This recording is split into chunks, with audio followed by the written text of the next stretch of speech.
Thanks everyone for joining us for our Green Infrastructure Grant Program workshop. This is the first of 2 workshops that we're doing for our Oakland application cycle for the Green Infrastructure Grant Program.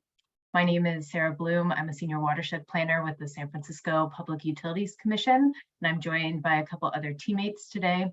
We have Will Logston and Kelly Teeter, both with the San Francisco Public Utilities Commission, and Kristen Matsumura with Lotus Water.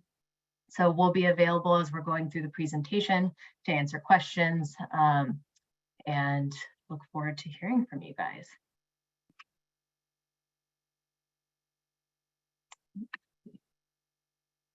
Let me advance the slides. There we go. All right, so before we get started, we have a little bit of housekeeping for the webinar. This is the first time we're doing our grant workshop over webinar, so we're excited to give it a try and to get your feedback.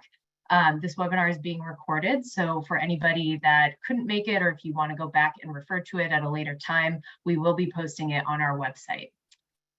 For asking questions during the presentation, you can go ahead and submit any of your questions in the Q&A box at any time, and folks from the team will answer your question. Make sure you submit those using the Q&A function and not the chat box. Chat box can be used just to say hi to people, introduce yourself, tell us a little bit about your project. But if you want one of your questions answered, make sure you submit that through the Q&A function. And then at the end of the presentation, we'll have some time for questions where you can raise your virtual hand and we'll have a little bit of discussion. We're also going to ask you guys some poll questions throughout, so to get you guys engaged and see how things are going. So we'll be trying that feature out as well. The goals for today's workshop, we're hoping that you walk away with an understanding of the basics of green infrastructure and why it's important to San Francisco and the PUC. We want you to understand the general eligibility requirements for the program so you can see if your project or your team are a good fit. You'll learn about how to access all of the additional resources that the program has and SFPUC's technical assistance program. So we'll talk to you about that. And then we'll answer any other questions that you may have. Oh, thanks. So our first poll, just so we can get an idea of who's in the room, go ahead and answer our first introduction poll. While you're doing that, I'll go over our agenda for today. So we are going to cover just a quick brief summary of what green infrastructure is, high-level summary of the program, some important information you should know if you're considering applying, and then Will walk you through kind of the first steps to get started on your program or project, which is what we call the project visioning section. We'll go a little bit over application and scoring criteria, and then talk about next steps and pause for questions.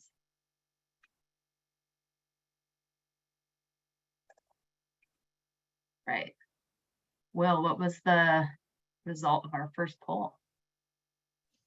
Awesome. Yeah, it looks like it's a pretty even spread. We've got a mix of property owners, property owner representatives, community members, interested contractors, and then 11 folks are in other categories. So yeah, it's a good variety in our audience today. That's great. For folks that answered other, if you want to drop in the chat kind of what best describes you, that'll help us get an idea of who's in the room. Okay, we'll get started. Okay, so this program is part of our Transform the Storm City Initiative. Ooh, looks like we're having some problems with the slide. Okay, let's see if that works. Sorry about that. The San Francisco Public Utilities Commission's Transform the Storm Initiative is a set of community-based stormwater management projects that the PUC has available. And this Green Infrastructure Grant Program is just one of those many programs that fall under that umbrella. So if as you're going through this webinar today, you're starting to realize, oh, I don't know if my project is really a good fit for this program, it might be a good fit for something else that we offer. So definitely go take a look at sfpuc.org, some of these programs. If you have any questions about what might be a good fit, feel free to email us and we can help you find an opportunity. But hopefully this will be relevant for you today.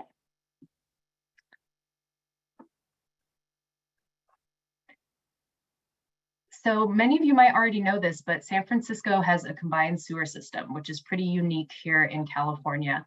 And so what that means is sanitary flow from our homes and businesses go into the same pipe as all of the stormwater runoff that falls on our streets and homes.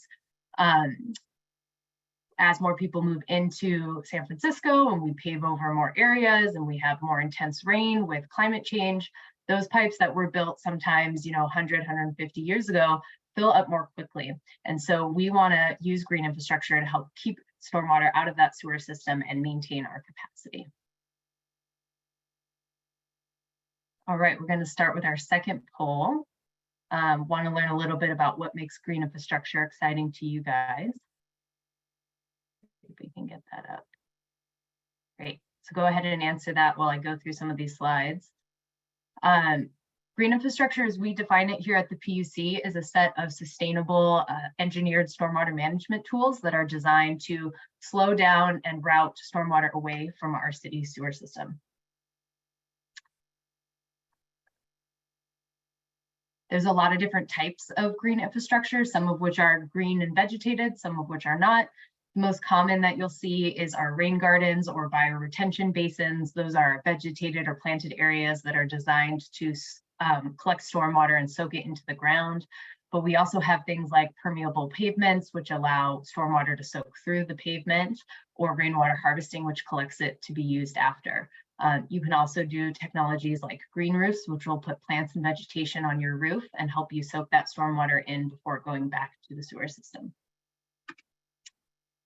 All of those different types of green infrastructure have one thing in common that makes it different from more traditional landscaping or a different type of landscaping.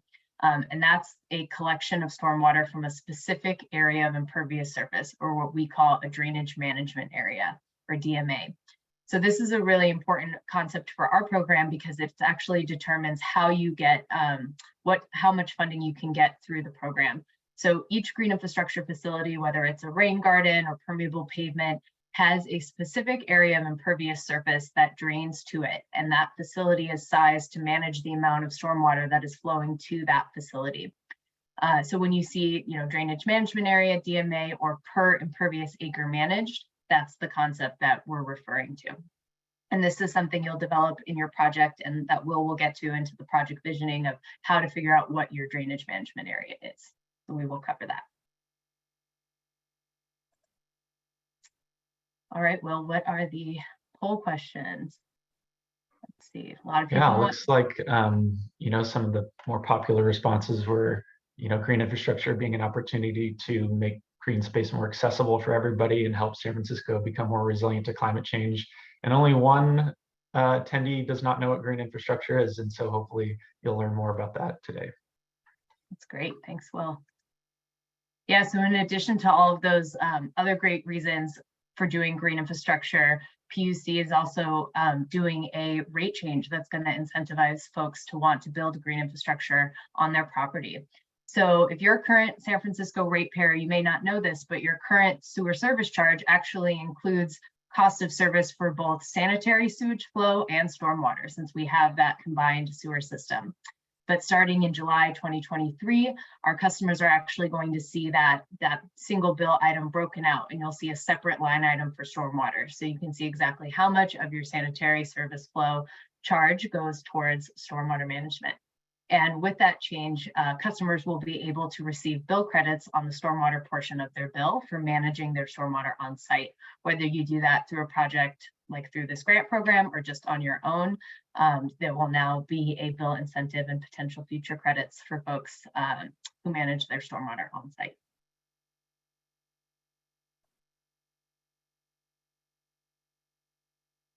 All right, now we'll go into the program summary. So before we get started, I just wanted to alert you guys to a couple of key program materials. Our website, sfpuc.org/GI grants, has a host of all of our materials and information on our program. It's a really great resource, and everything that you need is going to be up on that website. But the three most important documents that are on there are our program guidebook, our fall application requirements, and then the application document itself. And everything we go over today and in the next workshop, you will find in these three documents. But for today's workshop, we're really going to be focused on a lot of the content that's in the guidebook and the application requirements. These are the ones that you should read first before you even open the application Excel document. This will tell you all the requirements for the program, how your application will be reviewed this cycle, and kind of everything you need to know to get started on your project.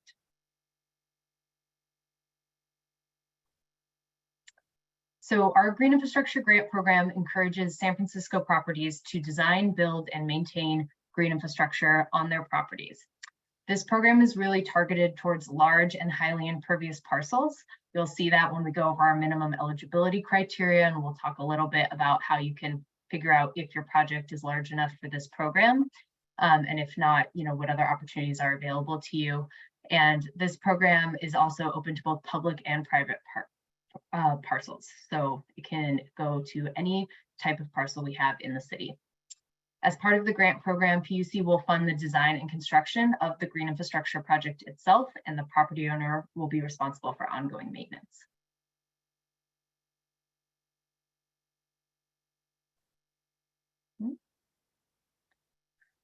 As part of the grant program, we have a 20-year maintenance requirement that's documented in the grant agreement. The grant agreement document itself is up on our website, and it documents all of the grant obligations from design, construction, all the way through maintenance. The grant document has to be signed by both the grantee and the property owner if the two are different, and includes a declaration of deed restrictions that is recorded against the property to memorialize that 20-year maintenance commitment.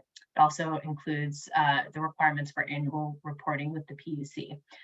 If you are someone who is working with a property owner or wants to approach a property owner about doing this program, make sure that they've been able to read the grant agreement and the deed restriction. If they have any questions on that, or if you have any questions about how to explain it to a property owner, feel free to email us. We can help you guys talk through that, answer any questions you have, or answer any questions your property owner may have.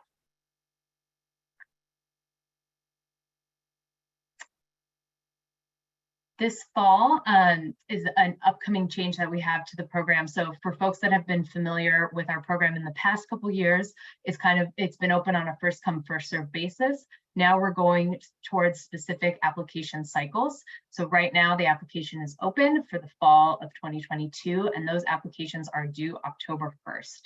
And the way applications will be evaluated this year is based on whether or not you satisfy the 5 eligibility criteria, and then how in our fall application requirements document, it will show you how we will then score applications that meet our minimum requirements. And for folks that apply by October 31st, we anticipate awards will be announced in December of this year. And I think we skipped a slide, so I'm going to go back really quick and see if we can get it to pull up. Yeah, here we go. Doesn't like it, but all right. Sorry about that, guys.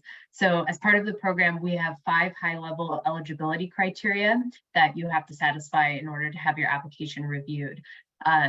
Will is going to go over in detail how you determine how you meet each of these criteria. That's part of the project visioning section. But at a high level, projects have to be connected to a PUC owned and operated sewer system, means you have to be a PUC ratepayer. Projects have to manage at least half an acre of impervious surface. So that's that target that gets towards larger parcels and larger areas. You need a grant team that has experience doing green infrastructure projects. Not everyone on the grant team has to have experience, but someone needs to have experience as you go into this process. You'll have to show us what, besides stormwater management, other co-benefits your project is providing. So stormwater management is just the primary function of green infrastructure, but as we saw from our poll questions, there's a lot of other things that green infrastructure can do, and we want to hear about those in your application. And then when you get into the application document, you'll show how your green infrastructure is designed to meet the specific performance requirement. And we'll go over more details about that in our second workshop. All right. So some important information that we want you guys to know while you're considering applying for the program. First is who is eligible to apply. So this is another change that we've made with this new application cycle. Now, folks who are eligible to apply can be anyone. So property owners like they were in the past, but also government agencies, nonprofits, community groups, individuals, or even for-profit entities. But even if you are applying and you're not a property owner, both you and the property owner will really be applying together. And so we'll want to see a property owner letter of support with your application that shows that you've engaged with your property owner, that they've read the grant agreement and the deed restrictions, and that, you know, if your project is awarded, they're supportive and will move forward with those requirements. Whoever you guys decide to mark as the actual grantee for the program, they will need to become registered city vendors with the city and county of San Francisco. This can sometimes be a bit of a challenging process, and it's something you can certainly get started with, you know, well before award. And if you're unsure if your organization or you as an individual would qualify to do business with the city, in our grant guidebook, that document on our website goes into detailed steps about how to register as a city vendor. And if you have any questions on that process, you can either email the contact in the guidebook, or you can email us and we can help answer those questions. All right, some other questions we get a lot is how much money can I receive? So this program, your grant amount is determined by that drainage management area, or how much stormwater or impervious surface your green infrastructure can manage.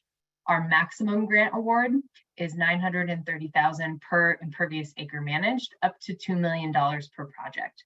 So as Will's walking you through the project visioning stage, you'll start to map out your drainage management areas. That will give you an idea of the maximum amount of funding that your project could receive. And then you kind of use that as you build your cost estimate based on the specific concept and what you want to propose on your site. And that will help you determine how much grant funding to ask for. We also want to note that grants count as taxable income. And so it's the responsibility of the grantee and the registered city vendor to determine if any tax liability exists from receiving these grant funds. And then we also wanted to let you guys know that there is a timeline for when you have to complete your project by. For folks that are applying in this fall application cycle, we want to see in your application and in your timeline that you will start construction by June 2025. And so if you're getting started on this process and you're doing some visioning and you're just not sure if you will be able to start construction by that date, it's no problem. Just hold off applying this cycle and apply at the next one. A lot of problems with the slides today. All right. So more detailed list is in the grant guidebook, but just wanted to go over at a high level some of the eligible and ineligible costs in the program. The program does fund planning and design or other project delivery costs, and those are capped at 30% of your total grant award. So if you are eligible or need or want to ask for $1 million in a grant, you would be able to put $300,000 of that towards project management, engineering or landscape architecture services, survey, geotech, anything else you guys need to support the delivery of the project. We're also able to pay for all the direct construction costs related to the green infrastructure features, any removal of impervious surface that you may want to do, and also educational signage for the project. Some ineligible costs, the big one is maintenance. So this program does not pay for maintenance. That's the responsibility of the property owner and the project team going forward. We also can't pay for any non-green infrastructure elements. So oftentimes we have projects or grantees that are, doing a bigger project, right, of which stormwater is only a portion or green infrastructure is only a portion. So we can only pay for that part of the project. So things that are in a different area or unrelated to those facilities, like decorative items, lighting, play equipment, things like that, will not be eligible through this program. So you shouldn't be putting it on your budget in your application. We also can't pay for artificial turf fields and no ongoing monitoring or research. So the city has a, we can get the slide to show, okay. The city has a stormwater management ordinance that regulates new and redevelopment in San Francisco. This program is intended to pay for retrofit projects, not new and redevelopment projects. And so these funds can't go towards a project that would already be required to comply with the stormwater management ordinance and manage their stormwater on site. However, if your project is subject to SMO and you do have another area of your project that you would want to install green infrastructure in, something that's not being triggered by SMO, these grant funds can go towards those systems, so that you're going above and beyond or doing more stormwater management than would be required through the regulation. These can be a bit hard to kind of determine on your own. So if you have a project that you know is subject to SMO, but you do want to do additional stormwater management, go ahead and email us at gigrants@sfwater.com or .org, excuse me, and we will help you determine exactly for your project what you would qualify for. All right, with that, I'm going to hand it over to Will for project visioning. Great. Okay. Thank you, Sarah. I'm just going to switch the screen sharing over. Did that work? I can see that. Okay, great. Okay, so yeah, I'm going to get into some of the next steps that you can take to get ready to apply now that you have kind of an overall understanding of the grant program. But before I delve into how to develop a project, I want to highlight that SFPUC offers a variety of technical assistance to both our potential grantees and our current grantees. And our team is available to help with each stage of this project, including offering site assessments and opportunities assessments of your property. And we're also here to help out with each of the steps that I'm about to cover today. So please, feel free to reach out to us via email to access our technical assistance program. So to begin a project, the first step is to determine if your property is eligible for the grant program. This involves checking your property size and location. So firstly, your property needs to have at least a ½ acre of impervious area, like Sarah mentioned earlier. And you can determine that using our interactive program map on our website. And you can use that to measure roof areas, blacktops, paved paths, and other impervious surfaces to verify that you have at least a ½ acre of impervious area on your property. And the second thing to confirm is that your property location is within the SFPUC's sewer service area. So that can also be determined using our program map online, just to verify that your property is not in any of the areas that are shown as ineligible on our program map, which are really just a few areas in San Francisco that don't actually connect to our sewer system. And again, if you need help determining either of these, feel free to reach out and we can help you determine whether your property qualifies. Here's some representations of what a ½ acre looks like. It's about 2 tennis courts and a basketball court, or a little less than half a soccer field. The ½ acre also does not need to be continuous, so it could be made up of several smaller drainage areas.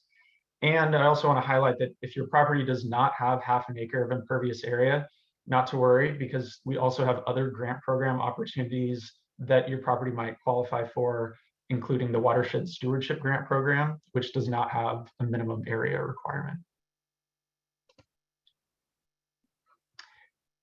Once you confirm that your property is eligible, you're now ready to assemble a team. And your grant team must include a grant or a project manager, the property owner, and a licensed engineer or landscape architect.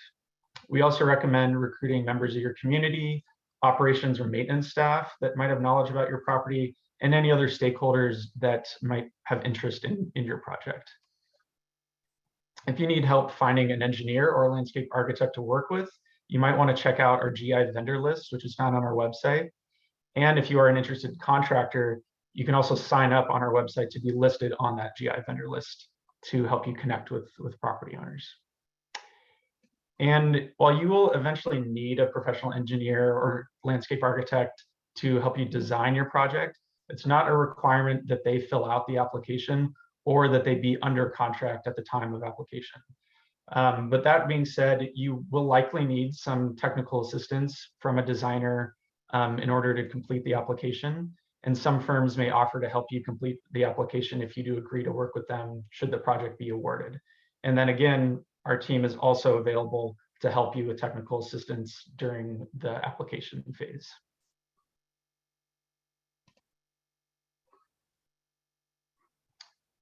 Oh, I'm having the same issue, it looks like. There we go. Okay. So now that you've got your team together, you can start to develop your project concept. And good for, first place to start there is evaluating opportunities and setting priorities for your project. The main focus of the GI grant program is stormwater management, but as we've said, there are also a lot of other opportunities that this grant can help unlock on your property. And so, for example, asking a series of questions about, are there areas on your property that are underutilized or in need of improvement that could be targeted for, for improvements through the grant program? Are there flooding or drainage issues that you could solve on your property through the grant? Or are there other opportunities to improve spaces by greening or increasing access to your site? So these are, these types of opportunities and priorities will really depend on your unique conditions on your site and how, basically what are the priorities of the people who actually use your site. And all of this evaluation will basically help you and your project team begin to develop ideas and priorities for your project. And when you're evaluating opportunities and setting priorities, this is a good time to start to think about which co-benefits your project will select on the grant application. As you'll see in the fall 2022 application requirements, there's specific scoring criteria and thresholds for each of these co-benefits. So be sure to review these and think about how your project can maximize these co-benefits for your application. For example, for the biodiversity co-benefit, you'll be asked to provide a plant palette that targets a specific native species and an estimate of the size of the proposed native habitat that will be delivered through your project.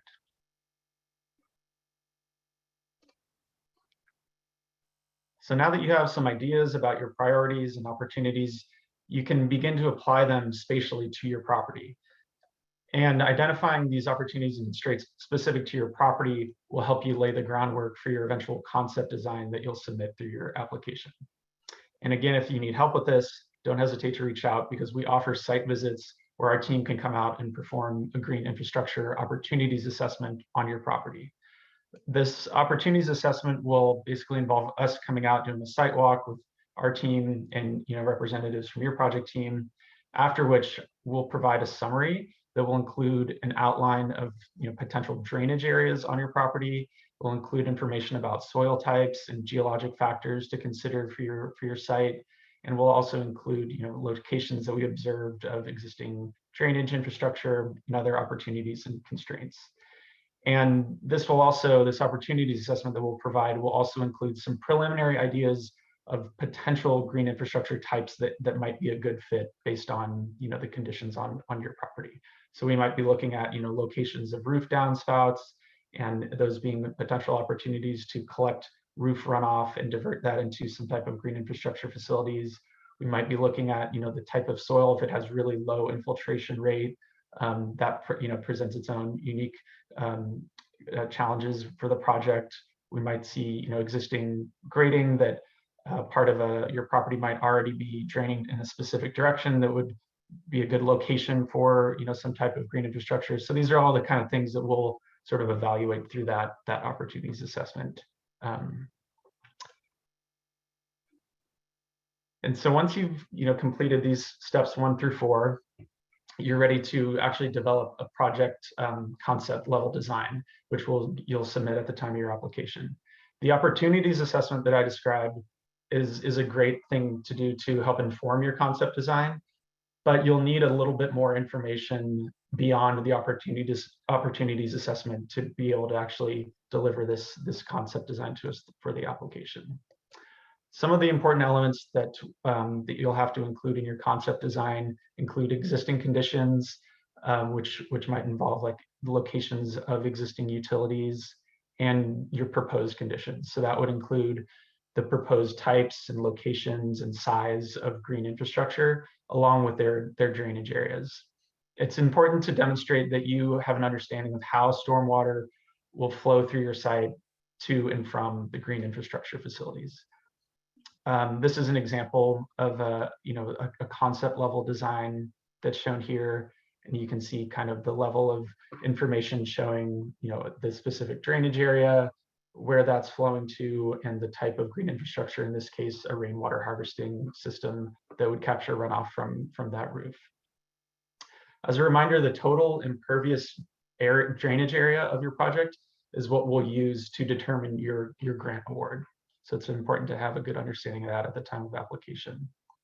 And the full list of requirements for what needs to be included on your concept design can be found in our program guidebook. And then finally, the concept design, it can either be a hand-drawn concept design with the existing and proposed conditions, or it can be a digital rendering. And we've posted examples of both of those on our website.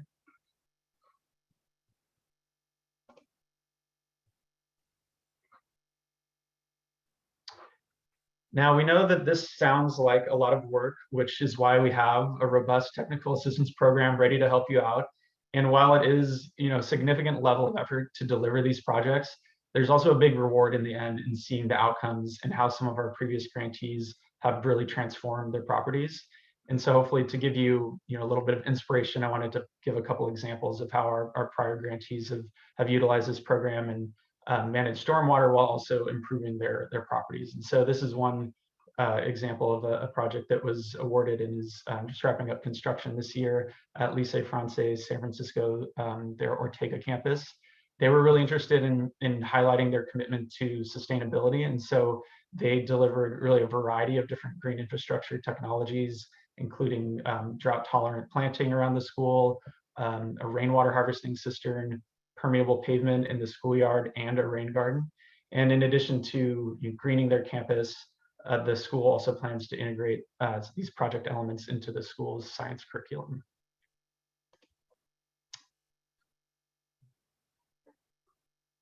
Okay. Lafayette Elementary School is another grantee of ours. They were able to pair a green infrastructure grant with other modernization work happening at the school at the same time. The green infrastructure grant portion was able to deliver improvements to the schoolyard, including a new nature play space, a dry creek bed, both of which manage stormwater from the school's roof and from the schoolyard. And this project also, really engaged students and teachers in the development of the educational signage that was also delivered as part of the project.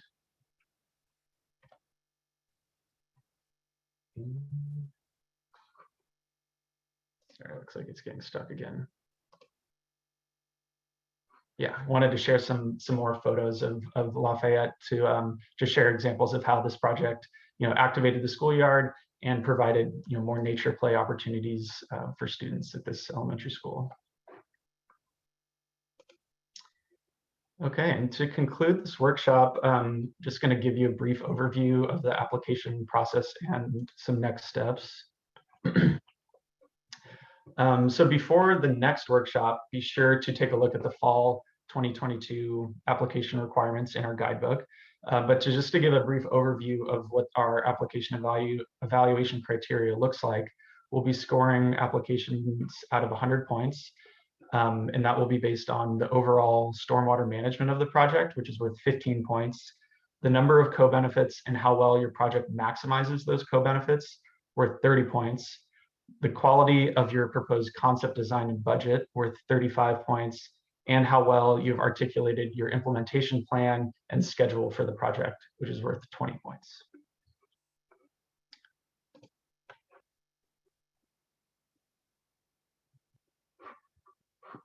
So yeah, please join us for our second program workshop, which will be on September 21st, when we'll go into more detail on the application and the scoring criteria. And feel free to reach out to us via email to discuss your project or to schedule an opportunities assessment with our team. And as a final reminder, applications are due October 31st for the fall cycle.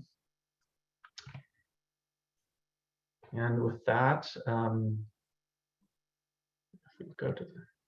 just want to thank you all for your interest in the grant program, and we will have time now for answering any remaining questions you all have. So feel free to use the raise hand function if you have any questions, and we will do our best to answer all of them.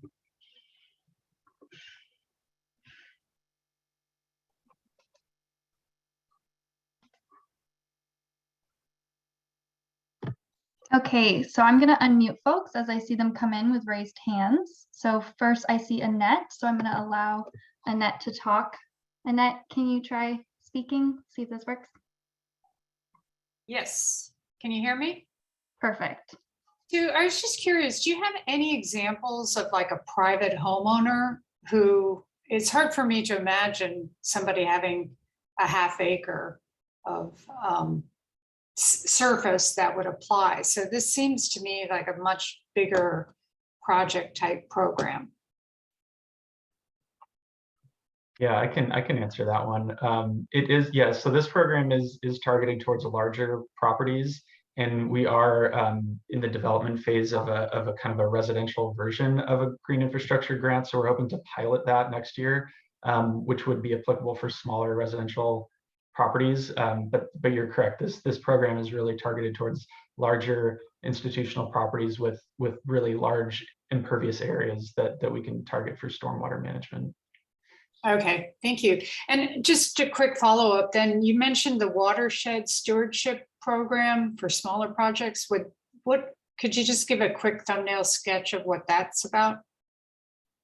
Yeah, I can speak to that. I'm the Watershed Stewardship Grant Program Manager. So yeah, that's based more for public property projects, so things that are in the public realm, and so that is awarded to nonprofits and community groups. So it's not really a residential based program. We more award to groups like SFUSD and different nonprofits and community groups that are doing green infrastructure in the public realm.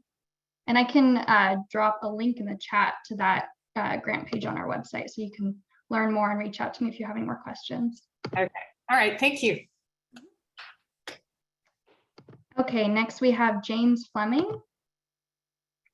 James, can you try speaking? Hey folks, can you hear me all right? Yeah. Great, thank you so much for this presentation. I'm supporting Amy Rathbone and Project Arto for the upcoming grant submission. We're really excited about this program. A question I had for you was specifically around stacking functions when identifying a design partner for the grant application. We've identified our partner, and I'm now trying to think through how, before we engage with this partner, of course, we would want to, receive an approved application, but the complexity of the application would be improved by partnering with the design partner, as we're developing the proposal. And so I'm curious if you've had other folks who have submitted grants in the past. I'm curious if you could maybe explain a little bit about how they approached partnering with their design folks before receiving confirmation that they've even received the grant, if at all. Yeah, we've definitely had some of our prior grantees do that. I think depending on who your partner is and kind of, what each of you are willing to do, there's a couple of different things that you could take advantage of.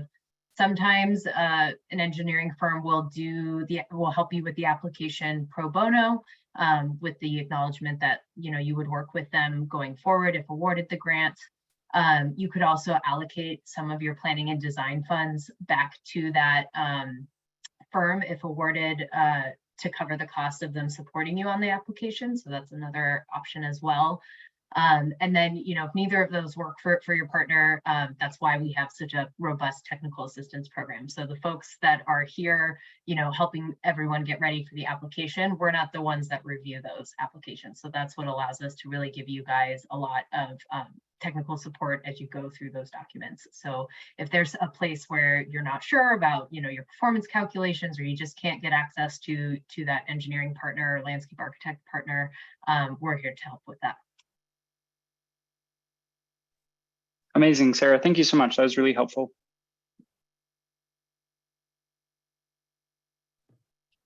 Okay, great. Now I see George Romero. I'm gonna allow you to talk now.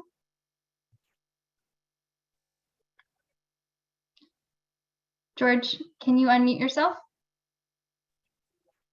Hi, it's actually Jorge Romero. Oh, I'm sorry. That's okay. I have kind of a combination of questions from the same project. So we received a grant already in April, Community Challenge grant, to convert the 400 block of Ogden Avenue in Bernal Heights into a park. And so we're closing down the street. We just started design on July 1st. But we had already planned on, and sorry, the site is about 0.17 acres. It's 48 by 150, 48 wide by 150 long. So it's not a huge area. However, there is drainage coming from upstream, downstream from Folsom and from Gates Streets. It's actually quite a bit of a slope on those two. And right now there are drainage inlets, but the water just kind of flies over the drainage inlet. It's coming so fast down the street. So we'd already planned on installing rain gardens, and then we found out about this this grant. And so my question is, well, two parts. One, is it okay to, even though we already have a grant, but it does not cover the rain gardens, to apply for the second grant for you guys? And the other question is, we would be combining, I guess, or we would take into account the area within the right-of-way of Ogden Avenue, the 400 block, that 0.17 acres, and then we would have to add the street and sidewalk runoff from Gates and Folsom. I see you nodding, so I guess that is okay to do, right? To make and I think we're probably just going to be at 0.5 acres. Yeah, you're correct. So we would, you would get credit for managing, that impervious area that is in the street. So you can use that and your parcel area to reach that 0.5. And yeah, it's not a problem if you've already received funding through the Community Challenge Grant, just as long as, we're funding something different than what that grant funds went towards. Yeah, it would be for the definitely for the rain gardens and landscaping and everything that goes with that.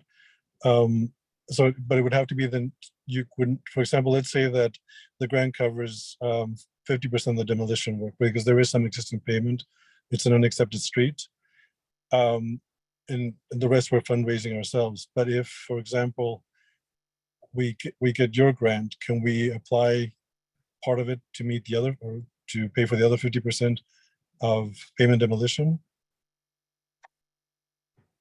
We could take a look at your kind of specific situation, but in general, if you're doing the green infrastructure as part of a larger project, we would pay for like the demo portion that's associated, with the green infrastructure facility.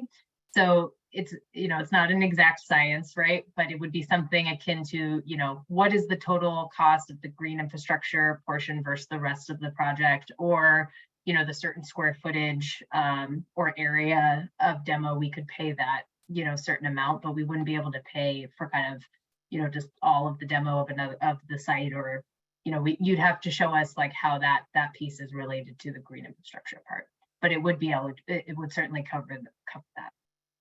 Okay, great. Yeah, it's a little bit hard to understand, and you can certainly email us as you're getting into your application and trying to figure out, oh, how much should I assign for this cost? We can help you with that as well. Okay, that's great. Thank you. Yeah. Okay, great. Thank you. Next is Phil Lonsdale. Hello. My question is about a single applicant trying to represent multiple properties. And in my example, each of the properties would qualify, so they would be, 0.5 acres or larger. But, if we could get interest from, let's say, multiple schools, would each one require its own distinct application, or would we be able to sort of bundle their applications? Thank you. Yeah, that's a great question. We have not had an applicant yet propose to bundle sites, but it's certainly something that we are open to and willing to explore. So I would say if that is something you'd like to consider, to send us an email with a little bit of detail about the sites and kind of how you're envisioning them being bundled, or like what would make them, from your perspective, be more appropriate to be bundled versus, delivered under separate applications. And then we can take a look at that, review that with our city attorney, and get back to you. But it's certainly something we'd be happy to consider. Thank you very much. Okay, great. Next we have Tony Westling. Hi. Thanks for this presentation. I'm the committee chair for North Beach Neighbors Open Spaces Committee. And we have a number of different ideas, concepts in mind, some of which involve public school space and some of which involve sort of a hybrid of working with the Open Spaces program for converting areas that are now streets into water permeable areas.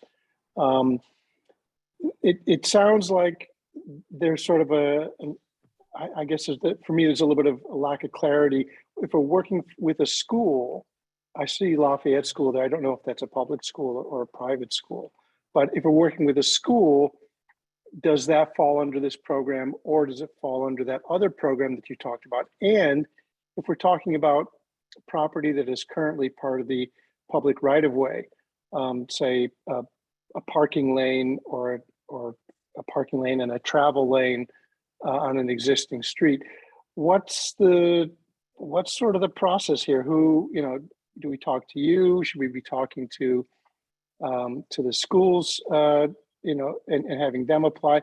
I know this is sort of a mishmash from some of the other attendees' questions, but can you clarify, sort of exactly where we should be looking for something like this when we have, again, many disparate projects in mind, which I wouldn't mind bundling, and also a combination of public space.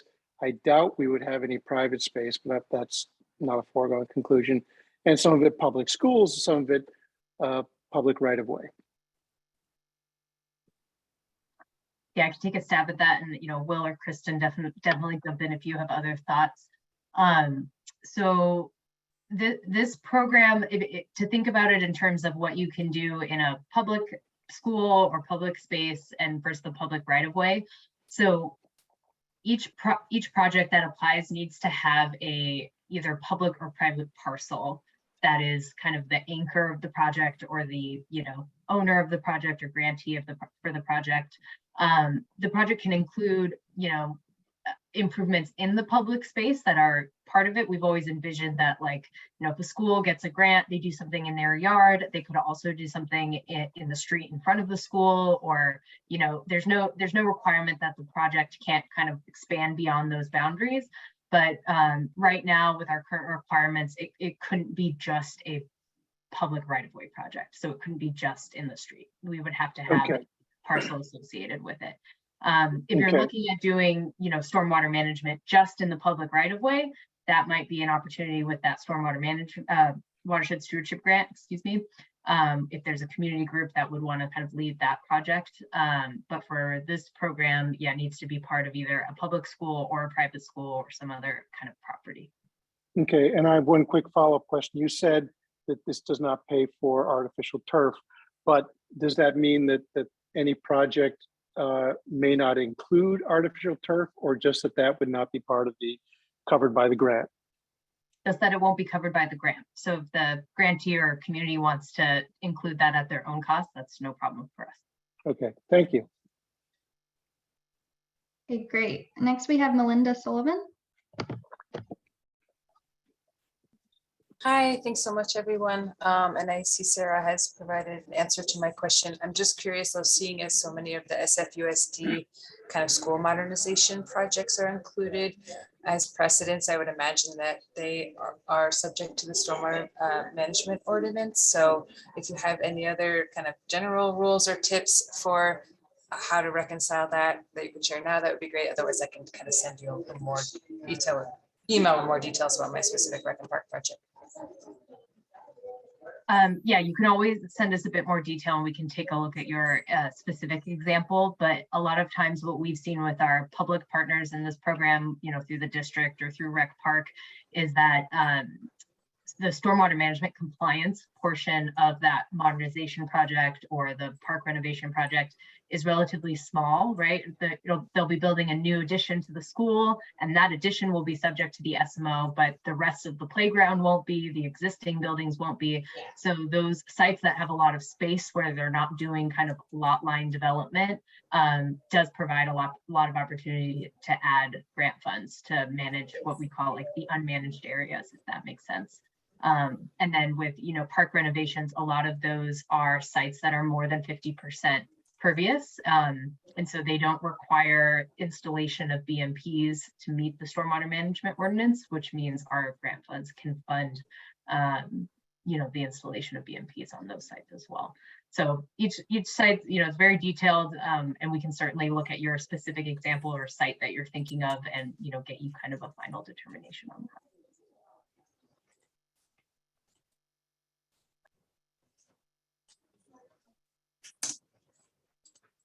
Okay, great. Next we have Jenny Weber.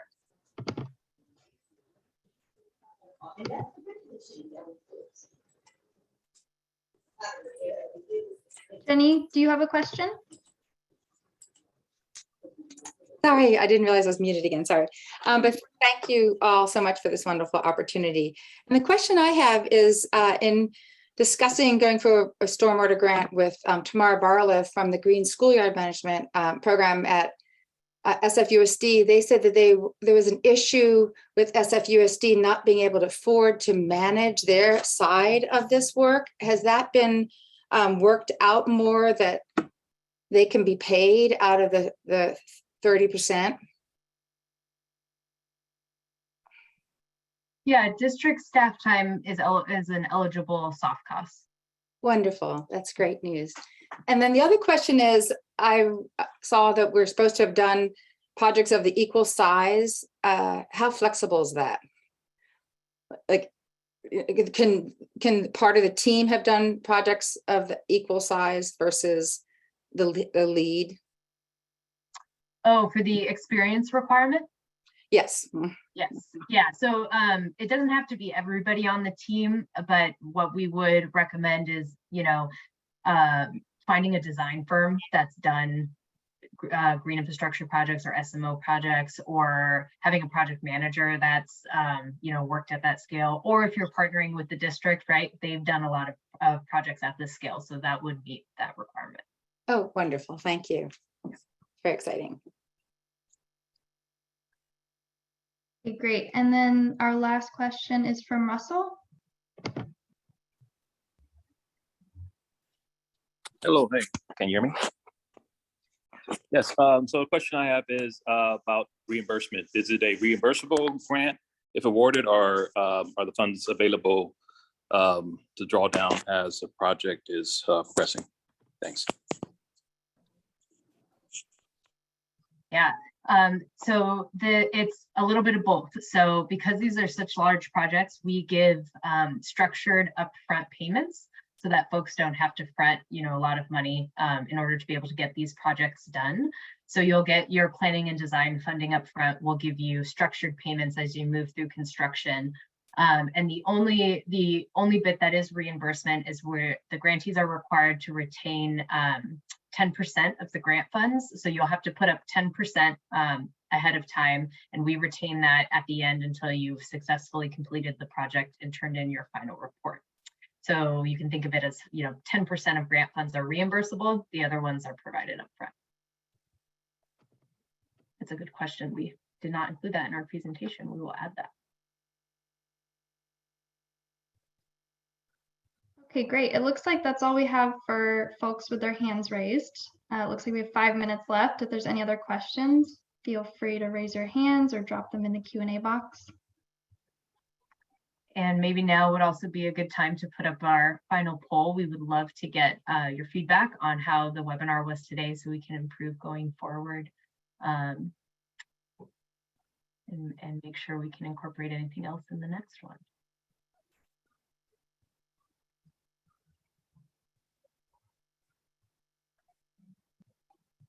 Yeah, thank you all for your time today. We're excited to hear about all of your ideas and your projects, and excited to hear from you guys and definitely let us know if there's anything we can do to support you going forward.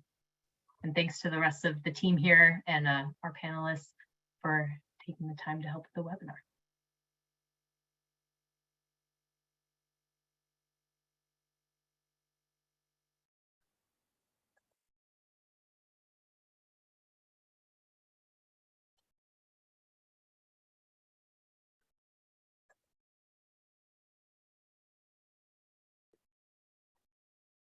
Right.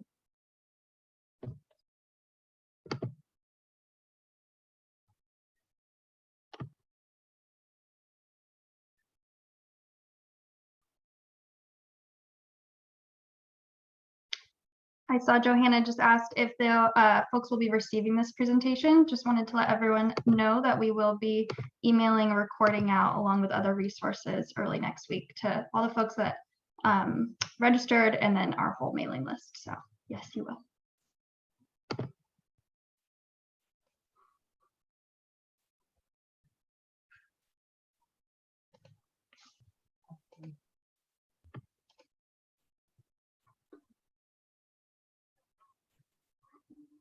All right.